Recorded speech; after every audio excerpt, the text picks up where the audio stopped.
once again to another interesting edition of LangTime Chat. We both thank you very much. And when I say we both, I mean on behalf of myself, David Peterson, and my good partner. Do you want to introduce yourself, or would you like me to introduce you? I'm a little worried about you. This episode is going to take 20 minutes just to say who our guest is, who is waiting patiently. But yeah, I guess I'm the good partner. I'm Jesse. And welcome to Miles! Woo! Hi, hello. LangTime Chat episode 64 featuring the one and only Miles. I was about to say better half, but I don't want to get too controversial. So I'll just say Sure. the the the Mm, saucier half of Let's sorry Have a enough. Booba. I, Indeed. I don't know. You still may be controversial there. See, when you started with the better half, I thought you were going with like Yeah. Miles and Remy. I Oh, didn't know you were. I wouldn't do Remy dirty like that. I didn't know you were No. dissing Jake. You Goodness. I We love you, Jake. we know what's up. We know what's up with Remy. Remy knows what's up with cottage cheese and fruit. I have always been like so terrified of those like Chobani flips where Oh it's my like god. the yogurt and then you have to like just flop that like strawberry compote on it. I Oh my god. I'm already sold. I'm already gone from it. Just fold it in. Oh, Fold fold the in the cheese, compote, David. David. Fold in the compote. Oh my goodness. So let me just say I am already very excited because I already see one sound change on the document I'm looking at. So why don't you give us a full introduction to what we are about to see and hear? Yeah. So, oh, go ahead. No, I just said end here Oh. because I keep forgetting this is a podcast, like an actual listen to it, no video podcast. I Five forget years about of that. recording, and David still doesn't understand the difference between a podcast and a live stream. But go on. Yeah. So to start, I have had these Chielúú dialects for a long while, and they have been pretty similar in sort of kind of in a lot of ways in words, in how they kind of operate, and I kind of wanted there to be a little more robust distinction in that. So I kind of explain it a little bit in the doc. I have my little conventions here. So all the examples that I have, if you are following, if I use W, that's for the Western dialect. If I use E, that's for the Eastern dialect. PCH is a proto. OCH is kind of the point of divergence. I'll call it Old Chielúú. Kind of Ooh, go from there. cool. Yeah. I'm what kind of spurred this was kind of the upcoming Let's Have a Relay. So it is my turn to be the relay master. So Ooh. I was kind of like thinking about what would make a good torch. And shout out to your previous guest, Nemo, who came up with the idea of kind of something along the lines of like a queer mythology story. Nice. Ooh. So I took that a little bit and kind of made it into this kind of a love story, kind of this like these two humans or figures kind of meeting up and creating this kind of supernatural, I guess, deification of this flower that's native to the island and kind of how it gets used in sacrifices and kind of the religiosity of it. Nice. So when I was composing it, I usually start with the Western one first because it's just easier for me. I know how it works a little bit better. And yeah, I then tell that to the Eastern, but then I kind of highlighted different phrases where I'm like, could that maybe be something I could change lexically? Could that be something I could change and have it be a cool idiom kind of going forward? And kind of like thinking about that as I was doing these torches, because thinking about like if they had two different starting materials with the same meaning, hopefully if I obscure kind of the actual meaning and kind of break it down at the lexical manner, there's some confusion, there's some loss of meaning, and at the end of it, we get some really cool differences. Well, yeah, man, that's a really neat idea. So basically, one ring is going to have west, one is going to have east. Mm-hmm. That's a brilliant idea. I don't know if that has been done before, specifically, where it's like that's really interesting. Where essentially, like the two different rings start with two texts that are the same text, but two languages from the same family.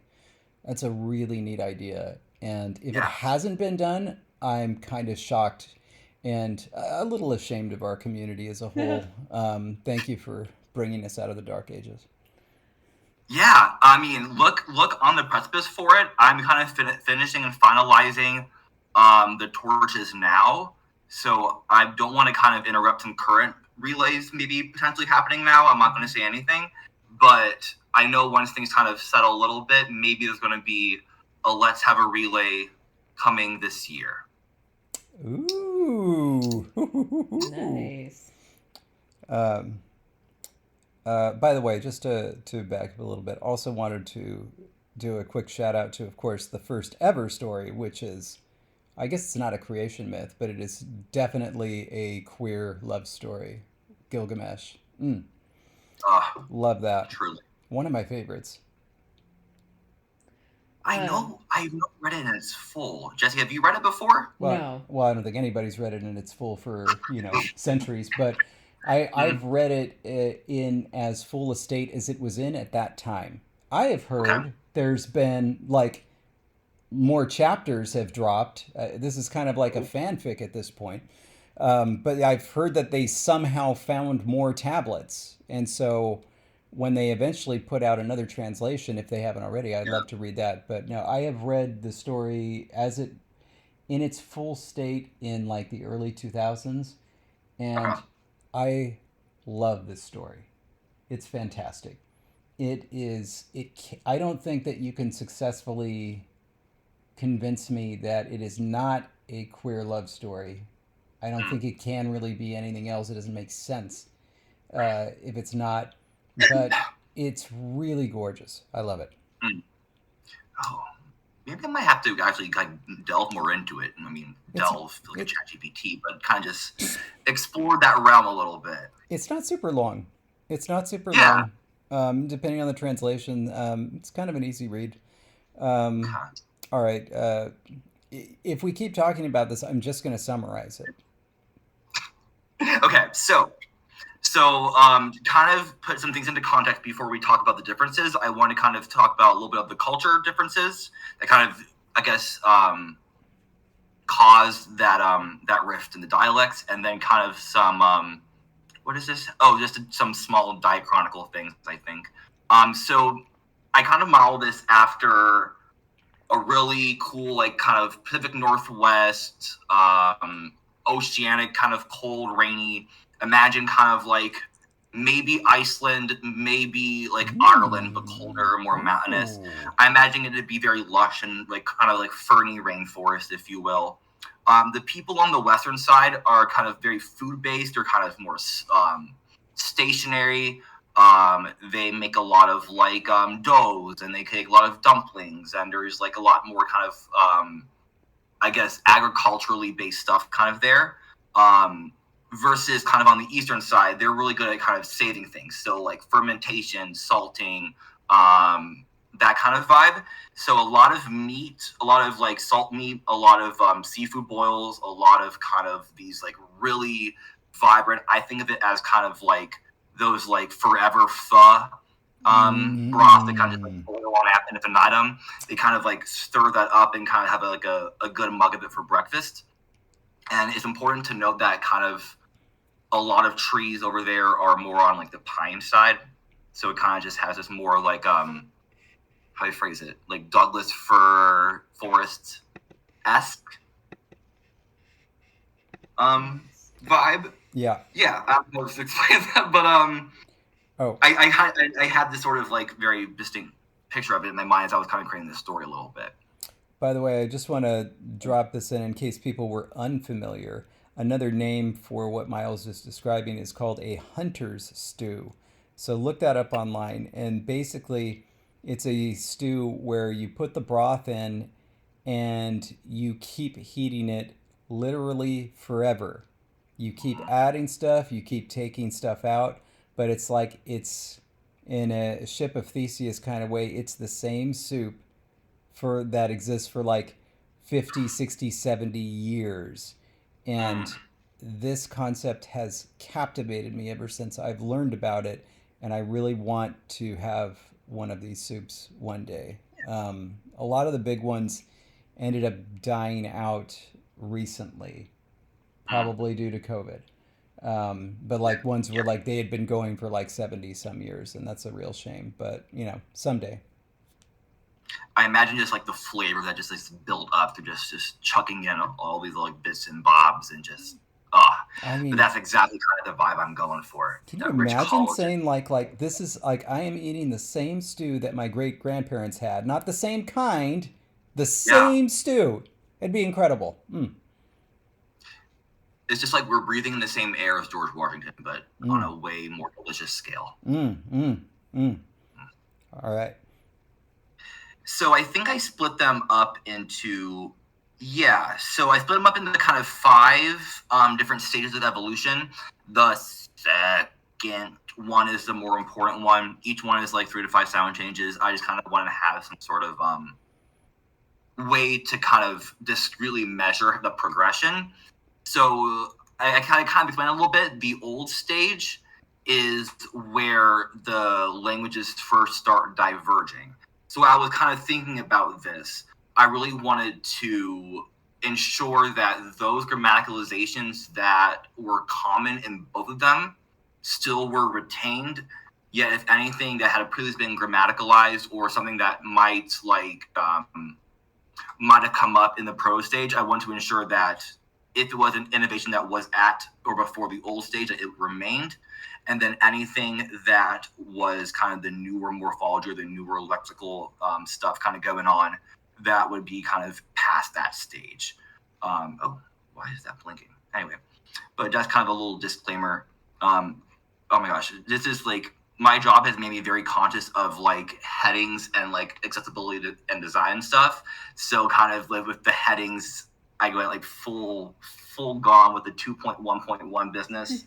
And now we can get started talking about the language. Go ahead, David. It makes you look super professional. Thank you. The type of thing, just looking at your table of contents on the left, it's the type of thing I find very intimidating. Where it's like I just look at this and think, oh shit, I I better I better bring my A game here. This is serious stuff. Yeah. So the first one, I kind of separated my lexical differences into 3 sort of little sub tiers. So the first one are things that have been suppleted, things that were derived differently, and then a cute little idiom that I found was very adorable, and I just wanted to share it. The first one, I kind of go through. This is the proto stage. So his hayu ni u pi I chut kuntihi, which back in the day that meant my friend is sitting on the log. Sure is. Perfect. So as we move on a little bit to the old version, we have quick question.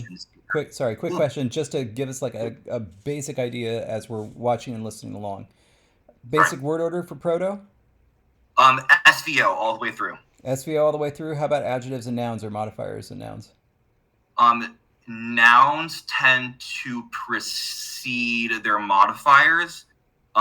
It'll come to pass. Oh my god! It'll come to pass that possessors will precede their possessed objects. I'm trying to think anything else. Prepositions. Yeah. Okay. So here, anything does come up. It's all pointed out. Yeah. let's just looking at the proto one right now. Just to give us an idea in mind. So we have.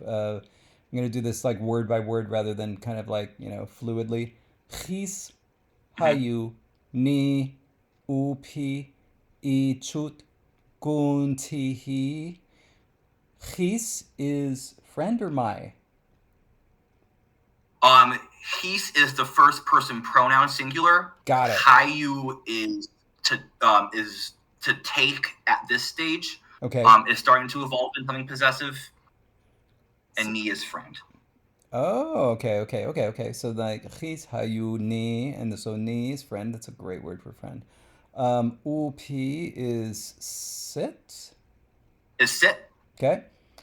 I chut. What is that like on, or the equivalent? Yeah, right now it means to stand, and Yep. it's a locative. Yep. And ku and ti he is log.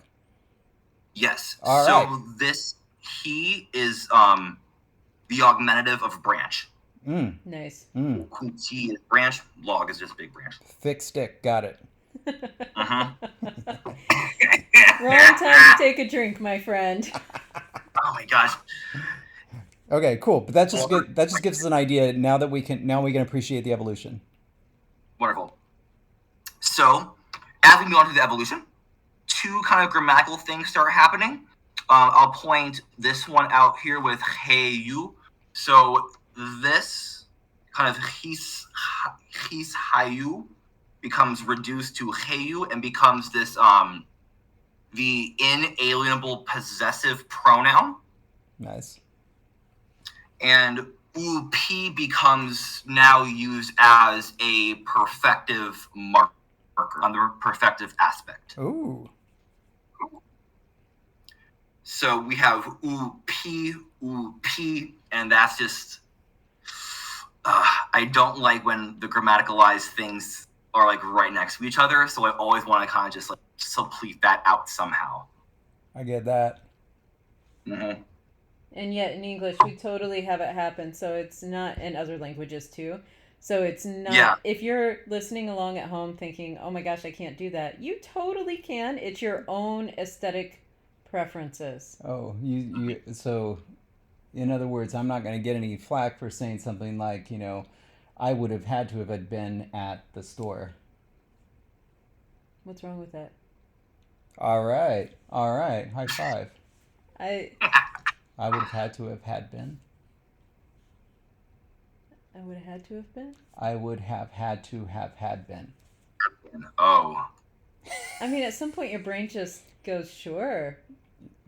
I mean, that's getting on the string. Go for it. That's what my brain says every time. Yeah, it's like, man, in order for me to have done that, I would have had to have had been, Anyway, but you don't have to go that far, David. You can just say like, I have had spaghetti, or like something like that, or I had spaghetti before I met you. Mm-hmm. You can had. I had spaghetti before I met you, but then I had your spaghetti, and I realized I hadn't. You said spaghetti, and I'm not going to let that drop. Spaghetti. Spaghetti is Jake as a noodle.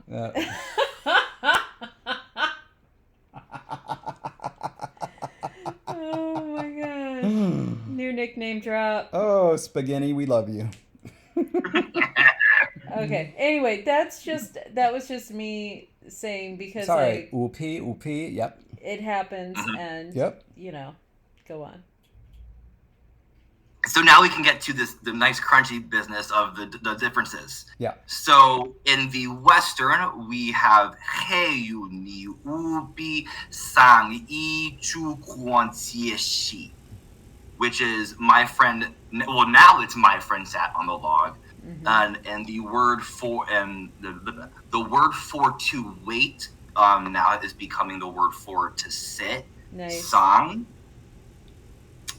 In the Eastern dialect, you'll kind of see that aspirated PH, the aspirated P became an H. Love it. So hey you ni uhi on ya cha I chu kun si shi, which on ya is to put down, and then we have that reflexive marker, which is just the third person pronoun cha, which is to put down oneself, which is kind of in that idiom, but that is how you say my friend sat on the log. Wow. They put themselves down. Also really cool, we have upi, which is both high tone in the Western, in the Eastern uhi. So there's not just the P to P, aspirated P to regular P, or aspirated P to H. There's also a tone shift. Very cool. Correct. So this, I believe that the aspiration difference caused this higher tone here, and then that pH just lenited prior to that going on there. Love And this. then no tone. Love this. This one's a little bit tougher because there's a lot of underlying bolden, but I will help you on the way. So, I think this is actually in the proto stage. I'll say the sentence, and then I'll kind of give you some lore. Mm-hmm. So this is the otter gathers or picks up the oysters. Mm-hmm. So, mais miku hu ku kuch. So, kind of parsing it out, it is otter, otter gathers oysters, plural marker. Yeah. And did Otter at all get inspired by Mateus's name? Or Miles? No, it's by my name. It's your name, Miles. Mice. Okay. It is the first time I kind of put like not only my own name but like anybody's name in a calling of my own. Wow. You made a good choice. The otter is one of the best animals. I absolutely agree. Mm. I've definitely been wanting to get what is called the River Folk expansion for a game called Root, and you can play like as the otters, like traders of the realm, and you can kind of like help your little friends out and such. And it's very adorable. The art is fantastic if you want to play. Nice. I love it. Yeah. We now evolve, and I'm going to introduce you to a new word here, which protoform I genuinely forget. But we have these two sentences here. Mai meku hoku kuch, which is the same one as below, kind of still more evolved. Mai ta o hoku kuch. A little bit of an adjective there, but this ta o is the root of to collect. Nice. Oh, okay. So then you just changed verbs, or are these just two different sentences? And then These are two different sentences. So Yeah, and this then- is one got sentence it. here. This is one sentence here. Yeah, and then we're gonna see how this plays out. Perfect. Okay. Bingo bongo. So in the Western, well, actually in both of them actually, this ta o remains the same meaning. It remains the kind of the collect. So mai sato huahu ku is the otter collects oysters. In the Eastern, same deal, just some changes. Mai ho hu ku, and that's the same. The otter collects oysters. The meku is the one that's changing. Western, it now takes on more of that gathering meaning of kind of, it becomes a word to carry. So niya meku huahu ku, that comes the girl who carries oysters. Now we have in the Eastern, takes more of that picks up sort of thing. So it becomes niya meku ja ichu hohu ku. The girl stands by, or the girl is standing up from the oysters. Huh. Wow. How interesting. Naturally, the West is always better than East, but I'm kind of digging this Eastern language. I like it. Yeah, the Eastern's a vibe. Mm-hmm. Man, I really want their soups. I've heard very good things Yes. about them. But that ends the lexical portion of it. Now the kind of I think is a more kind of fun version as we move a little bit from like the very like one-to-one stuff to more, I guess, floppy, more pragmatical, more phrasal stuff. I think. Perfect. This actually has two little derivations, but one more importantly I want to come out. So, in our proto-language, we have si chia nati kuch hak chawu sah si mu. I added some little parentheses there. Those haven't been developed yet in the language. So this would kind of be just this portion, the people hunting, drink, freshwater ripening. I added those things in parentheses, kind of make a little bit grammatical sense. Okay. And I think the development here is, yes, we have 2 developments. We have the first one, I'll kind of point out, no, I will say that. So we have this word hak, which is to beat or to hit repeatedly. That now becomes used as the iterative aspect. Yeah. So we'll kind of see the aspect system a little bit more in depth moving forward. But just note that the iterative marker specifically is discrete events happening again and again and again and again multiply. And then best part is we have our word for alcohol, which is ripened fresh water, kind of just sitting out there, letting it kind of get its sour goodness. Once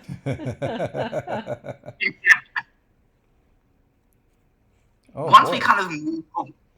Sorry, just real quick. I see a sound change from proto to old, where we have ci becoming sichi. Yes. Wow. So what happens is, I think long chi vowels kind of go, e goes to yi, and u goes to wu before glottal sounds, and then all of those glottal approximate clusters just reduce. Wow. Down to happy. Dory goodness. By the way, I don't think we ever said the whole sentence. This is the people hunting or drinking freshwater ripening, kind of, or basically the people hunting keep drinking alcohol. And by saying the whole sentence, David means like the English part of it. Yeah. Oh, yes. Yeah. So we now kind of get that people hunting. We'll see that kind of say a little bit. Drink alcohol. Yummy. Love it. Delicious. This is where the fun comes in. So, as we kind of pointed out, Western tends to do things more with foodstuffs. They kind of have big, more feasts with fruits and like grains and potatoes and all that good business. Whereas the Eastern, as you said, they're going to bring those out during kind of high holidays and big like social events and start celebrating with it. And start kind of like drinking more and more and more and more. So in the Western dialect, we have this whole sentence now being Shanati ku hanipu sasichi moahu, which is the hunters are celebrating with alcohol, where to eat over and over becomes that word to celebrate. In the East, we kind of have a very similar sentence, but Shanati ku Chielúú Sasichi mohu, and it's the Chielúú, which is to drink over and over, and that becomes the word for to celebrate. Oh wow! So to dip again and again into that broth. So we have the eaty and drinky sides now. We do have the eaty and drinky sides. It actually boils over, no pun intended, into kind of like how they say like how are you and hello. In the Western is like have you ate yet, and in the Eastern is have you drink. Oh, nice. I like that. Mm-hmm. This is good stuff. I did put a little just a comparative form here to kind of show ha and its kind of derivational flavor. So hasachi is to bite over and over again. Hachachi is same deal, just with a different tone and application. It means to bite over and over again, to chew or to gnaw. Nice. We kind of got to the sicha. Oh, I'll say this kind of after the too. So sicha, ya ni chup hung chau si mu. So the person teaching spins drinking freshwater ripening. We saw that freshwater ripening is alcohol. Chau is to drink. Hong is the frequentative marker, so just more kind of like habitual, happens often, used to. It comes from the word to spin. And then that got grammaticalized in the old stage as si ya ne shu hong chawu si chi mo hu. The person teaching often drinks alcohol. Nice. This is where the fun comes in. That Go ahead, Dave. tracks, I think. Those teachers, they need their breaks. Yes, we did. We needed them desperately. I remember saying the first thing, like, when I got, oh, how's the new job? Like, what do you like about it? And the first thing I said is, like, I can actually go to the bathroom and not worry about leaving 20 kids by themselves. It is, like, freedom to use my bodily functions. I could not believe. Yeah. Tell those students whenever they want to get up and use the bathroom, like, can I go to the use the bathroom? It's like, can I? Can I know my plight? Right. Know what I've been through. One thing I did want to say about this sha kind of derivational morpheme thing, whatever, is that it comes from the word for the person, which is siya. It just got reduced into sha, and that became kind of the agentive marker. Mm-hmm. But also, it's the same root as the third person and the pronoun cha. So it's just this person getting reduced further and further down, just more and more. Nice. So, if that teacher is often drinking alcohol, sha ne shu hong a nu si chi. She's getting covered with water. She's getting that steam kind of going, and that's how she's getting drunk. I don't know why I made her ungender them as a woman, but so be it. There's no distinction. So, in the Eastern, she doesn't get steamy. Sha ne shu hong cha wu su san. So su san used to be the word for to bend or to twist. That now becomes the word for to spin. So we have this kind of like serial verb, drink, spin, and they're just kind of floating down, I don't know what street, but it's not a straight one. They're just like, eh. And that's kind of like the fun things of saying like it's intoxicated and that kind of vibe. Nice. All right. This is good stuff.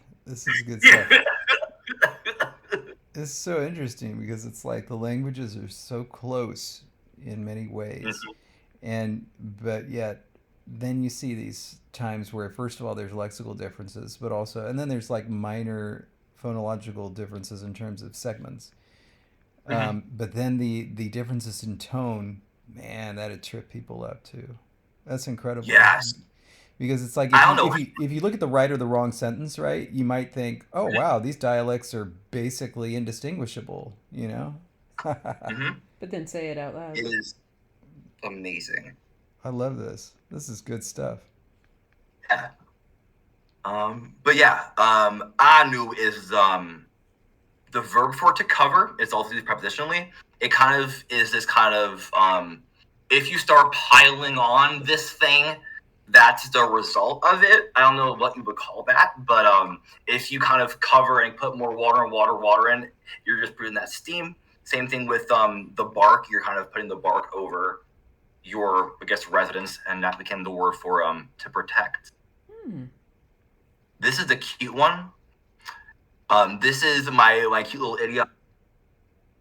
It is about these two parents. So mehu cho upi koyu haku kumi fi, and that is the parents felt an attraction for one another, or they kind of like in literal sense, it's their eyes are burning. Oh. And yeah, so it's their eye plural burn reflexive for the eyes.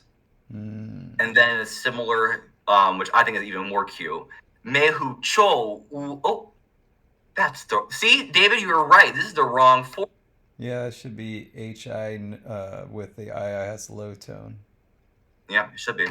All right. So we do it all the time. Nehu cho uhi koyu puhu ku mishakota. And that is their hearts begin to thunder. And it's kind of like our kind of way of saying like they kind of like fell at love at first sight, I guess. Or they kind of just like had that eye connection, that spark. That is incredibly evocative. Yeah, I love that. This is wonderful. Yeah. So that is all the lexical stuff. Cool. So these are all set in stone. These are kind of golden. When it comes to the grammatical differences, I have one main easy one, and then kind of just some 4 like goals I maybe want to see where things are going. Cool. So this is the one that is now canon. This is already here. So this is a sentence in both dialects for I am sending a letter to your older sister. In the Western, it is Chielúú Dialects. In the Eastern, Chielúú Dialects. So we kind of have these that just obliterate it going on in the Eastern. There are some tones going on, but we care about this fi and this sa. So back in the old stage, the preposition mehi was used. This was a verb to help. It got grammaticalized specifically for ditransitive construction. That's the only place it ever got used. And after a while, let's just say the speakers prefer to use different words when they were speaking, i.e., I forgot this was how it was constructed. So I began using fi for the Western, and that's the preposition toward, and just to kind of be like, oh, how fun to kind of implement something new and odd and interesting. The pronoun, the preposition sa is the benefactive for, so that kind of marks the more so the indirect objects, but there probably is some wiggle room in the Eastern realm. I mean, seriously, just look at those Brits who, I swear, they're just doing it because they know it annoys us by continuing to say different to as opposed to different from. Or even different than. I mean, yeah, different than is supposed to be the non-standard one. Different too. What are you doing? And they just decided to do that for no reason other than to make us upset. Jake will verify this. Jake was part of the meeting to say what will upset David most. And voted. Correct. Yeah. And so this is an easy one. Like, I don't think that you need to have necessarily specified at the outset why this happened, because it's so obvious that it could be either for or to, depending on basically whether you're focusing on the transit or whether you're focusing on this is something for somebody else, Mm-hmm. Absolutely. Here we go into the world of the unknown. Ooh. What could happen? Here we go. So, here are my short-term plans. The first one with this beautiful, beautiful table. Yes, so it there is. currently exists a alienability distinction in the dialect. So we saw heyu before. We saw koyu before. So that's kind of when that hayu got merged onto there. The other marker is yang, and that's the inalienable. So kind of what I'm thinking is potentially losing more so one set of the pronouns. Keeping the animate, one dialect will probably keep something similar. which is just a plain animate, inanimate. So I'm more thinking that the inanimate will be lost, and we'll just kind of have this mid-animate be the new inanimate. And I'm sure you're thinking, Miles, what is the mid-animate? Mm-hmm. Great question. It is dead people. It is body parts. It is plants. It is funguses. It is like tubers, that kind of stuff. Okay. More so kind of plant and fungal. Inanimate is dead plants, dead animals. How else? Just rocks, water, general, inanimate. Xbox, yeah. Yeah, an Xbox, absolutely inanimate.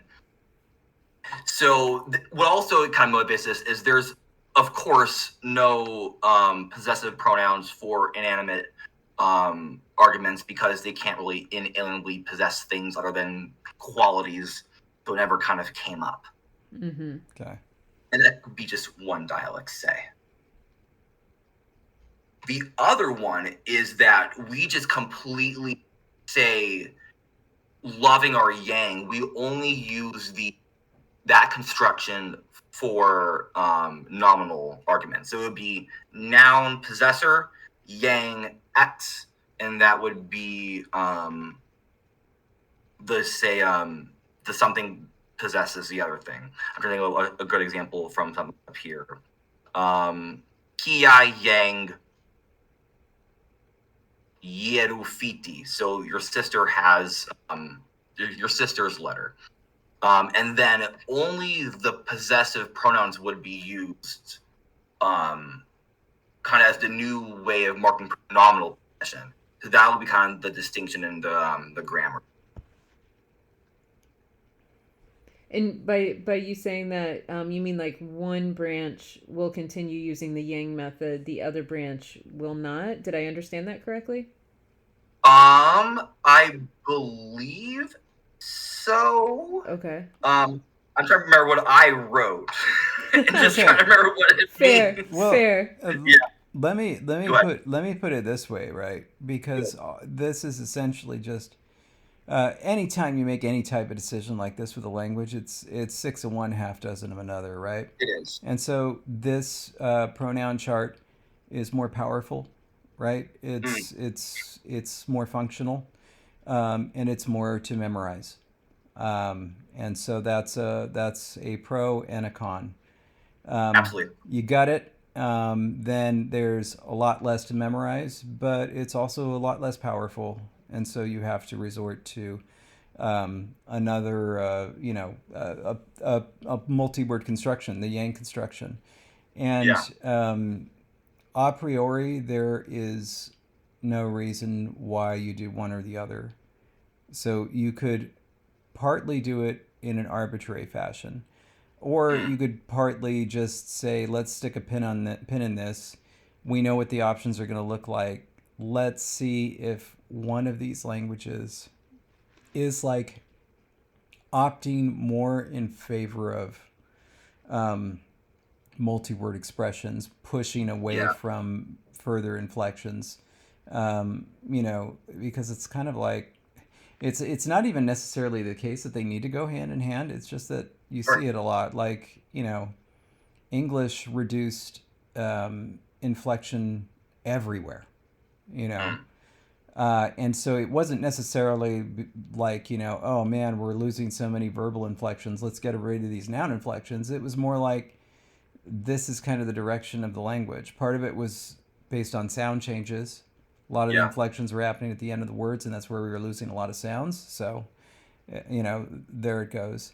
But it's like, it's not necessarily that this one affects the other one. It's more like there is this hidden mentality that is driving the force of the language that says, this thing is pushing away from more inflection and pushing towards more multi-word expressions. And it's one of the only things I found so beautiful about optimality theory is that it essentially posited this little omnipotent being that was behind every single language and was pushing it towards something. Each language had its own little god, like not even like a little god, more like when they make one of those animes where they say like this entire nation is going to be this character, you know? that's what optimality theory Like was. Trance Man. Yeah. Well, and the charts even have that little pointy finger. Like in the official publications, there's like a hand That's the hand. pointing out the optimal. Yeah, and I think Oh, you're right.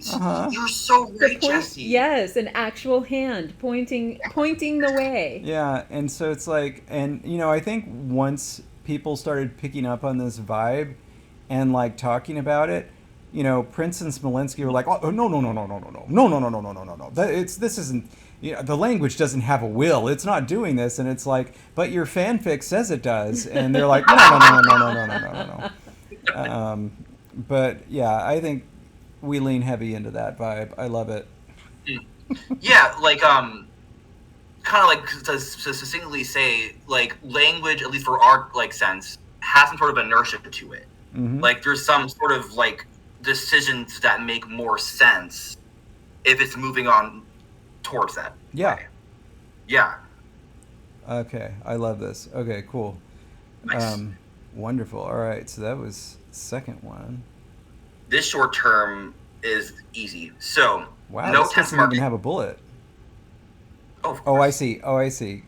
This should have been Right. 2.2.1.1 and then 2, yeah?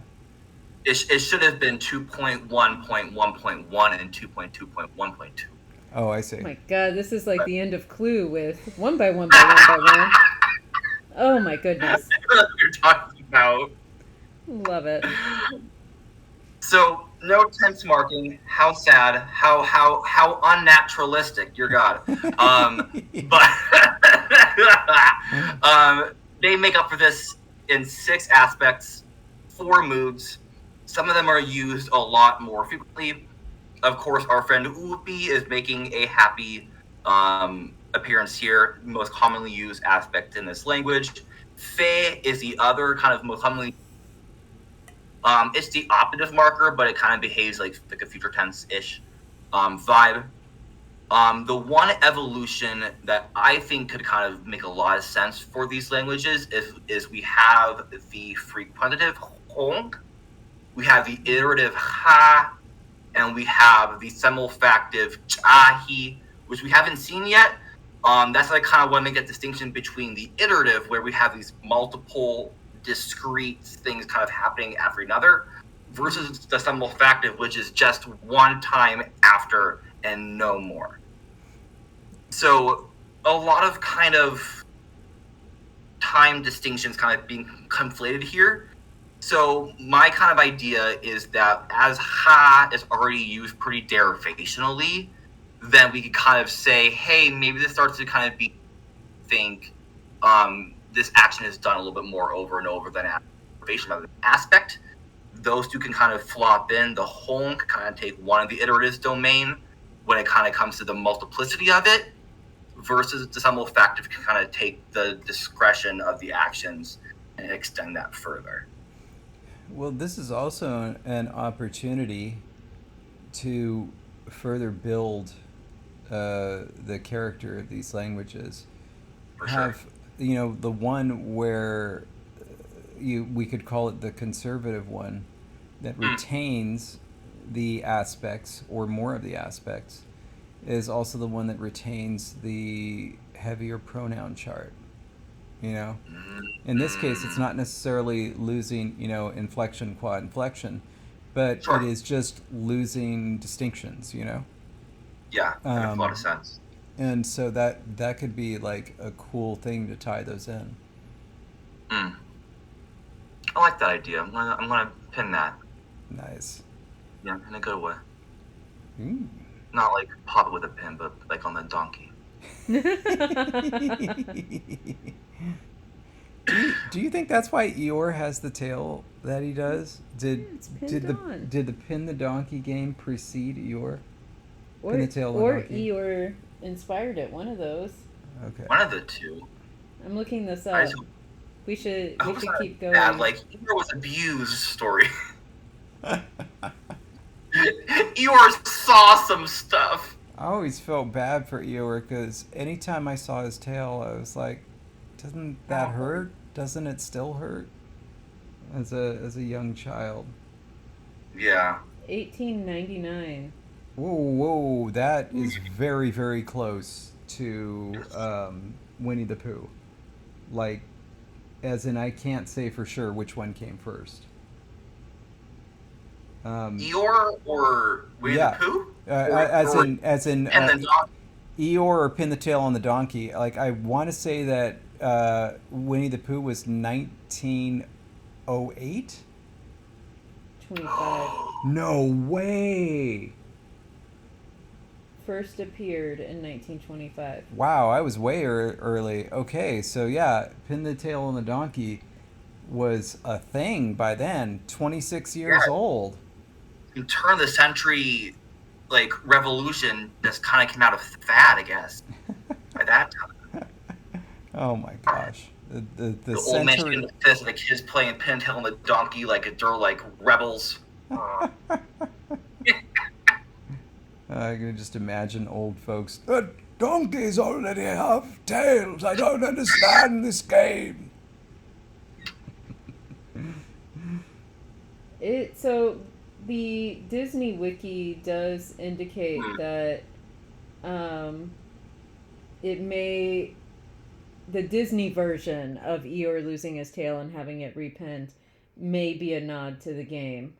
I don't know that Eeyore's tail in the books was pinned on.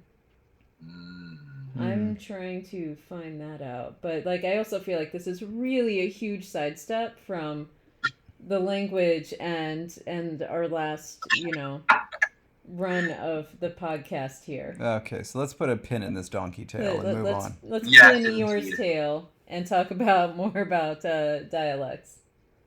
So these are the lofty goals. These are the ones that are good to work towards, but they're not on the urgent list. They're kind of like, oh, wouldn't this be nice? Okay. So the first one is what I've been dreading the whole time is a spelling reform and an orthographic change. I have so badly been wanting to digitize this font for so long. And I don't know why I haven't putting it off. I feel like I'm like so close, but it's just that one extra hurdle in my life that I don't bother with. But it's currently written with an alphabet that has remained unchanged since the proto stage. And of course, things have shifted a lot. So just kind of thinking about how we could do some sort of nice little orthographic change and such as to make things streamlined, more one-to-one, I guess. It's always an interesting question about when a people decide, you know what, this is kind of enough. this is just way, way different from what we're actually saying. We need to do something about this. And I think it would be a wonderful thing if each of these sister languages made a different choice. That would be nice. I know. Deep breath there, Miles. Deep breath. Yeah, especially with the tonal changes and things like that. Like, it does make sense that they would have some shifts, but I also 100% understand, this being a back burner thing, as I have several orthographies on my back burner that maybe someday I'll think about. I of course, like, I love writing systems, and I love seeing what people do with it. And I personally, I love seeing one of two things. One, I love seeing those who happen to be very, very gifted at calligraphy and doing stuff on paper. And like the one I know who is the best is Barry Garcia. A lot of his stuff is done by hand, and it's gorgeous. And then I also like to see somebody who really gets in there and does the font right, works on their individual shapes and gets the gets the whole thing looking nice to be typed. I really like that. Yeah. And I feel like the latter, I know it takes a lot of work, but I think the latter is more achievable than the former. Because at a certain point, like it just comes down to talent when it comes to hand lettering and things like that. And it's not something that gets easier with age. The font stuff, like, it's brain work. I swear, it's brain work. It just takes patience and a little time working with it. You can get something that looks really nice. Heck yeah. Heck yes. I had two thoughts that came up. Look, I had two come up when this happened. Is that bless Jonathan's heart, because there is no way in hell ever have gotten Nasi Bomo's orthography done without them. So kudos at the font work that they do. Yeah. And second is that I probably realized that I don't want to make too much of a spelling reform, because I'm like, oh, I have to get my tattoo changed. Do I really want to do that? No. Oh. So let's wait. put a bit. You already have a tattoo in the orthography? I do. Have I seen this? Is this my mistake? Maybe I'll reshare it, but yeah, it's about like a yearish old now. So wait, is this post CopyCon? And here comes the silence, as we all think. Yes, it was post, because I got it in March of 2020 of the year 2024. The following March. Yeah, thank you. So man, I haven't seen this in person. No, you haven't. Oh. But it does. It's a big story, and kind of like with it, it's a whole like chess piece. So I kind of want to like, yeah. All right. But I will share it. It's very, very cool. All right, right on. Yeah, love that. Last little bit. Chielúú is a very isolating language. The only affixes that are like really used are used derivationally. A lot of them are even like back formations. So it's very leery on affixation. Mm-hmm. The only one, anyway, forgot what I was gonna say. But kind of thinking about like if we did want to agglutinate something, if did something wanted to like glom on, it's gonna be your BFF oopi, because like it's just so frequently used. Oh, I remember. I think the other candidate that could be used for this is ku or ku in dialects. That's the plural marker. That's just a singular word.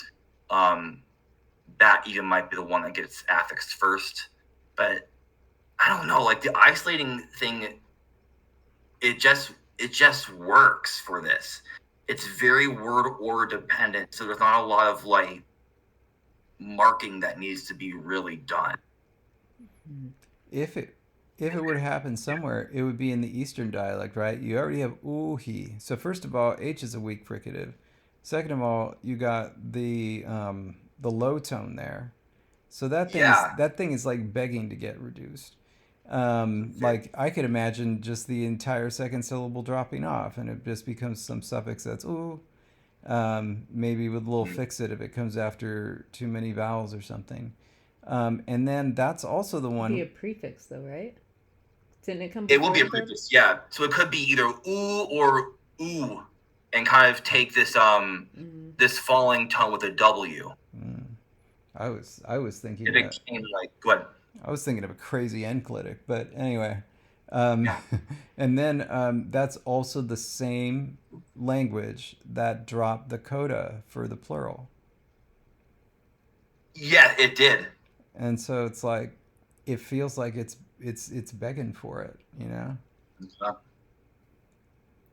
Well, you could also do like an intermediary stage to see how you feel about it, where you introduce, where these parts start becoming phonologically dependent on each other, but they don't actually glom on in the sense that we think of, like it's a prefix or a suffix. But where pronunciation is affected like how we did in Hauhof, or like in French, where it's like the S is produced at the end of a word if a vowel follows it, but if not, you never hear that S. But then it only happens in some words and not all of them. Only the frequent ones get it. So anyway, like having some sort of phonologically dependent thing happening where this little particle which is reduced is sometimes produced this way and sometimes affects maybe even the tone of the onset of the next word because there's a floating thing. Yeah. That's what I'm kind of thinking too, especially with like the Eastern being more tonally heavy. It has 4 versus 2 tones, so a lot of like tonal shenanigans could happen. Yeah. We haven't made a lot of the fact that tonal and total are very similar words. Kind of like your spaghetti and spaghetti. Yeah, tonal carnage. Just ruin them. Yeah. But wow, this is such a cool project, and it's so much more disciplined than what I usually do on my own. To think this all started because of a breakup. Ugh. Yeah, and now we can see the 2 languages breaking up. Oh my god. But thankfully they're still their own people. That's nice. Indeed. That's nice. Though you have to decide which one is you, East or West, because obviously that's the team that we're on. That is true. I mean, I've always been a West Side person. Yeah, I know. Me too. That forever broth is throwing some shade here. Yeah. I know. Yeah. That is interesting. Remy is one lucky rat. Yes, they are. Oh, speaking of the devil, they just got cheese. Ooh. Roasted cheese. Nice. Well, my goodness, this is really good work. Really good work, and I am super impressed. Man. Yeah, I love this. And David is intimidated by your headings. I see him staring at your table of contents over there. Mm-hmm. I love a good table of contents. Yeah.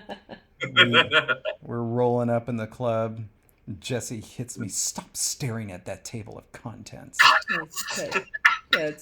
That's valid. Yes. Oh my goodness. Yeah, this is wonderful. Thank you so much for sharing this. Of course. Man. This is what you need to be able to get into a language. You really need to take some time with it and take a look at it. This is wonderful. Yeah. And yeah, you're gonna put this all in like essay format and write it up for Fiat Lingua. That's so cool of you. Yeah.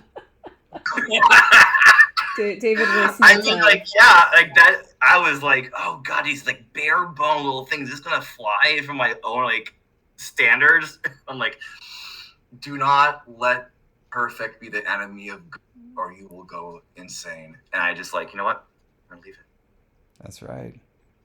You just live with it, because what you have is probably better than what you think you have most of the time. And I don't mean you specifically. I mean people in general. Yes. You know. And this is really wonderful. And I still would like to. It's always a hard thing to do if you can't do fonts specifically. But I would love to see a rundown of the writing system as well. I think that'd be really cool. And it's a fun idea to look at, script diversion as well, just like you're demonstrating here with spoken language. But it is a nice little opportunity to do something with a script where it's like it could go, you could go really wild and have like 2 radically different writing systems that are nevertheless sprang from the same source, or a color British American thing, something very light. I could see it going either way with this one. Yeah, some phonemes got obliterated. Mm. So there's some nice, like, right for some, like, shifts and such. Mm. And no matter what, your tattoo will still be correct because somewhere there is a monk in a scriptorium still using the old script. You know, no matter what, it's there. Oh. the Luddite of the society just not back down. And drinking his tall glass of apple cider vinegar and radishes. Got the kombucha and the forever broth. Oh, yeah. Yeah. By the way, though, before we close out, I also want to share a new creation that was a creation of Miles and mine that I think is brilliant, and I want us to finish it and I want us to present it. We kind of just started combining numbers for West Coast times and East Coast times into single numbers. And I think it's brilliant. I think we need to do it. I think that it would be a gift to Hollywood and New York, and because we are often trying to schedule meetings on West Coast time and East Coast time, and I like what we've come up with. I do too. Yeah. It needs some pondering, maybe just slight refinement, but I want us to do this. I want us to get our names on it, and I want us to become famous for this. Like, here's the thing, David. Yeah. If we do this, it probably will come into the common vernacular before they make daylight savings permanent. It's true. That's true. Has a point. Yeah, I know. I was thinking, what would we call it? The Ronkerson numerals? Oh, that sounds wonderful. That's going to fly very well. Ooh, I like this. Okay. All right. This is going to happen. I believe you. All right. Cool. All right. Well, thank you so much for coming here. Thank you for sharing. Look out, await breathlessly the PDF version of this that will be on Fiat Lingua.